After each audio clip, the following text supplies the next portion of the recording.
पुराने शहर में चोरी का संगीन वाकया पेश आया। तफसीलात के मुताबिक रामचंद्रा नगर में वाक़े एक मकान में से चोरी का वाकया पेश आया। सारिकों ने खुफल को तोड़ते हुए 25 तोले से ज्यादा सोना, 15 तोले चांदी, नगद रकम 15,000 रुपये और दीगर साजो सामान का सरखा कर लिया। घर के तमाम अफराद मेदक गए हुए थे कि इस बीच इनके घर में चोरी का वाकया पेश आया। इस वाक़े की इत्तला मिलते ही मादाना पेट पुलिस ने मुकाम वाकया पहुंचकर मुकदमा दर्ज करते हुए तहकीकात का आगाज कर दिया।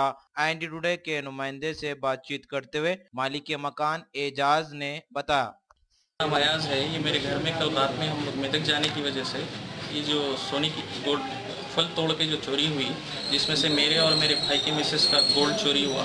इसमें मेरे मिसेस का 15 तोले के करीब सोना है और छोटे भाई की मिसेस का 12 तोले के करीब सोना है।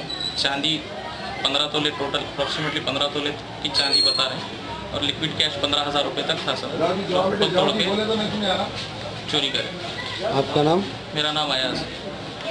मैं एज ए आर्किटेक्ट काम करता हूँ रोड नंबर बंजारा।